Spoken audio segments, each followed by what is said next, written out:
একটা urgent message দেওয়ার জন্য এত ভিডিওটা করছি। সবাই জানবে যে আমাদের যারা ক্রিয়েটার্স আছে অটো ডাব হয়ে যাচ্ছে, টাইটেলটা ইংলিশ হয়ে যাচ্ছে, একটা প্রবলেম হচ্ছে। তো তা সেটার জন্য আমি যেটা স্টাডি করে দেখলাম, আমি আজকে ভিডিও দিলাম একটু আগে, দেখলাম চেঞ্জ হয় কিনা, দেখলাম না চেঞ্জ হয়নি।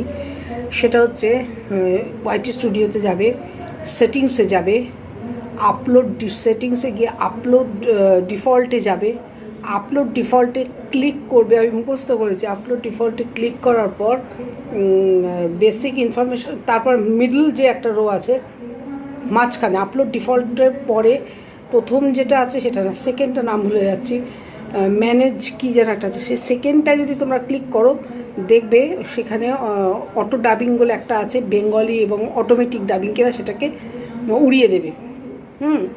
সেটা টিক হয়ে আছে, সে টিকটা সরিয়ে দেবে, তাহলে অটো ডাবিংটা চলে যাবে, শুধু বেঙ্গলি ল্যাঙ্গুয়েজ হিসাবেই থাকবে।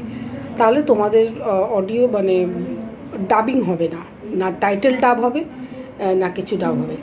আমি বোঝাতে পারলাম মনে হয়। আমি নিজেও মাঝে মধ্যে কনফিউজড হয়ে যাচ্ছি। আমি একটা টেক চ্যানেল থেকে দেখে করলাম, করে তারপর আমি টেস্টিং আজকে ভিডিও করেছি। তো আমার ভিডিওটা দেখলাম না কিছুই চেঞ্জ হয়নি, বাংলাতেই আছে। তার মানে বুঝতে পারলাম ওইটাই হচ্ছে প্রসেস।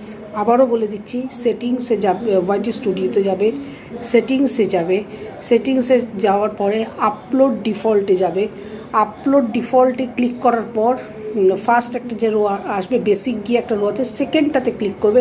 সেকেন্ডটা একটু নিচের দিকে গিয়ে দেখলে তোমরা ল্যাঙ্গুয়েজ বলে থাকবে, ডিফল্ট বলে থাকবে, ওইখানে একটা টিক চিহ্ন আছে, টিক্সটা রিমুভ করে দেবে, তাহলে অটো ডাবিং ব্যাপারটা চলে যাবে। ওকে, বাই, গুড নাইট।